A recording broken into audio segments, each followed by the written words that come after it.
Hey ratbags, I know so many of you are eager and excited about the Ashlands update coming to Valheim in the next few months, scheduled for the first half of 2024, that means up to June. With recent teases on socials and latest hotfixes in testing, I think we're going to be seeing it arrive much sooner. So I think it's about time we do a recap of every piece of art, every clip, every tease the devs have spoken about in their dev blogs and on their socials about what to expect with Ashlands, the creatures, the mobs and the unique challenges we shall face. So this was one of the first actual in-game shots we got shown of the Ashlands in its early stages. We all know the Ashlands is existed now, where you've got the small clumps of metal that we can't really mine or do anything with, and just very flat, barren, sooted landscape. But things have definitely changed quite dramatically. Charred trees, big massive rocks and boulders, and the remnants of an ancient civilization in ruins scattered all across. With huge pools of lava making it more dangerous to get hold of the brand new version of the metal, it's certainly going to be a challenge staying alive and not getting burnt to a cinder. And this is the new metal. It's going to be standing on platforms that we're going to have to think maybe carefully about how we actually get and try not to fall into the lava. This is going to be the new resource that we're making a whole host of new weapons which we'll explore. Devs have spoke about lessons learned from the Mistlands and how they're not going to have your eyesight diminish too much with only a light fog now and then. There's a lot of dead trees on show in a lot of the art and screenshots and video action we've seen, but there of course is some fauna that is surviving in this environment, not to mention these strange rocks which we haven't clarified exactly what they are. These are some of the plants that we'll encounter in the Ashlands, as well as maybe chopping down them trees. I'm hoping we'll get a plentiful supply of charcoal available to help with our furnaces. So a dark but light environment where we'll have to be careful of the burning damage of the lava, but also still scary with the shadows and the darkness of the wooded, burned, charred trees and the rock formations. But there will be places where we can take brief shelter perhaps inside the ruins that litter, and it looks like these ruins really are going to be everywhere in the Ashlands. Strange maybe temple-like qualities with the red flowers or moss growing alongside it. In this clip you can really see how many are around just by this early little walk. Big huge buildings, massive ruins that hopefully will have loot inside or some reason to maybe wander around them, maybe even redo them up as a temporary base. Once upon a time the devs spoke about having some sort of cataclysmic event. We know they were testing meteorite showers. It seems like this will probably still be a thing, but how is it activated? Is it just going to be a common occurrence in the Ashlands? Is it something we're going to have to do? Once upon a moon ago when I had an interview with Grim, he mentioned the idea of possibly having something where we'd activate a world cataclysmic event. Certainly with the meteorites here, is that still going to be the case that they are the Flametal? Obviously not now that the Flametal it looks to be much larger in the spires that we've seen. But I do hope this is still going to be a part of the game. It looks interesting and cool as heck. But it might explain why there's so many ruins scattered around the Ashlands.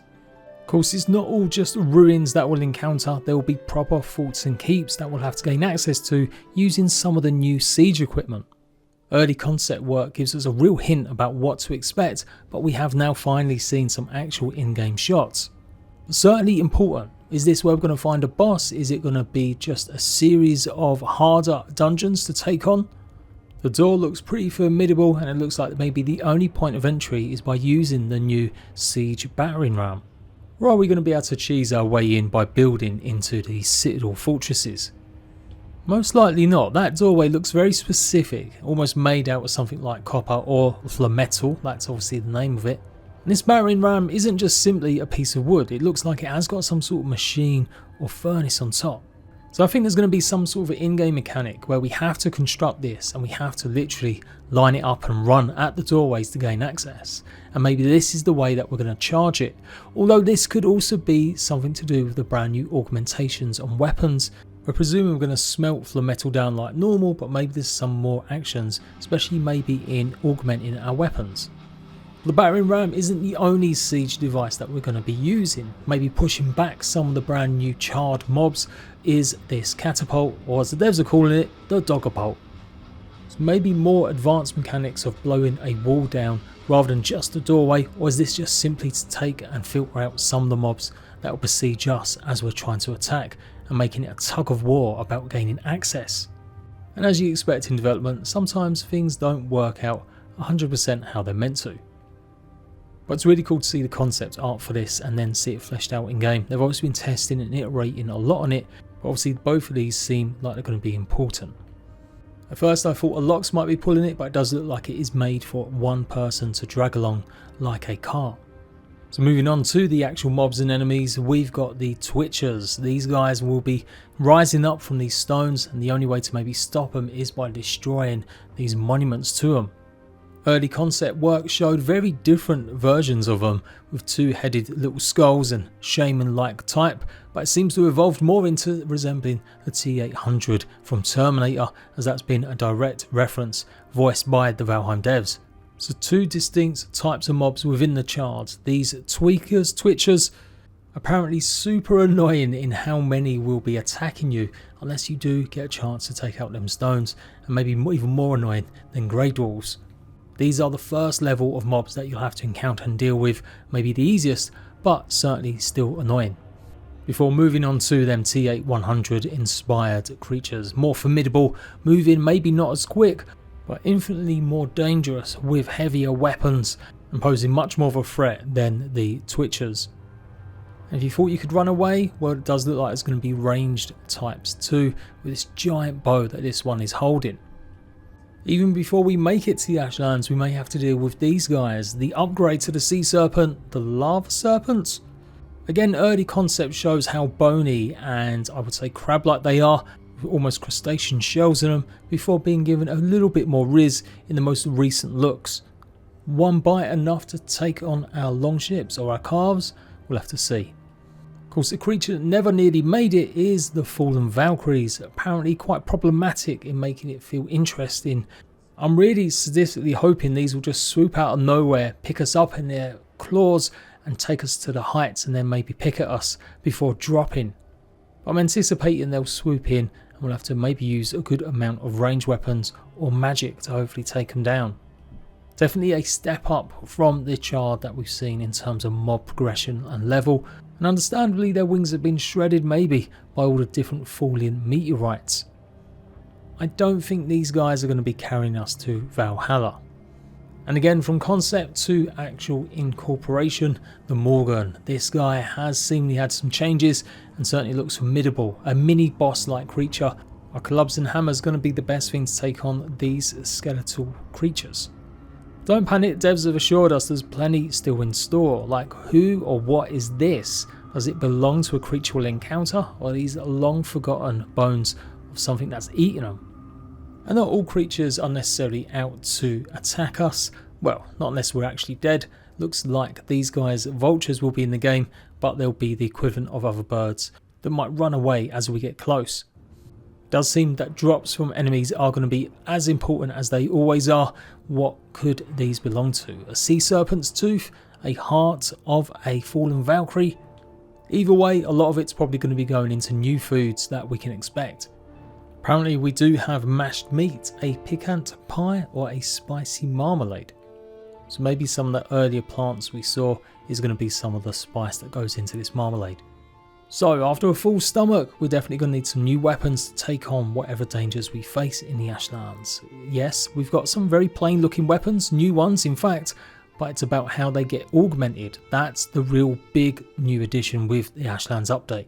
So new dual wielding axes, the one-handed sword, a brand new mace and a new two-handed sword, but then you can customize it with different elements like the lightning version or maybe a poison version, and the obligatory ice and fire. Devs don't want Ashlands to be kind of stereotypical, where ice does do quite a bit of damage against fire, so you still have a viable method to use your fire weapons here once we augment them. And that's why I'm mentioning that first device. Is that something that's going to be utilised once we find these gems scattered across all the different realms? Are we going to have to revisit a lot of the previous biomes to collect some of them? Certainly would add more replay or give people enough of a reason or excuse to also go and do a fresh playthrough. Opening up the choice and how we can approach things with different weapons I think is a great move. But that's not to say the old ways aren't going to be just as good. Magic looks to be maintained and being a viable option if you don't want to mess around too much with new weapons, but you do want to be able to cast spells. Of course, we're going to have new armors to take into battle with us as well. The unique first early concepts showing a plethora of different choices that could have gone into the Ashlands update. I personally still love Summer Viking Hotboy. This one particular hints at maybe some more magic weapons being added to the game as well, or that augmentation being added to staves as well as just regular swords or weapons.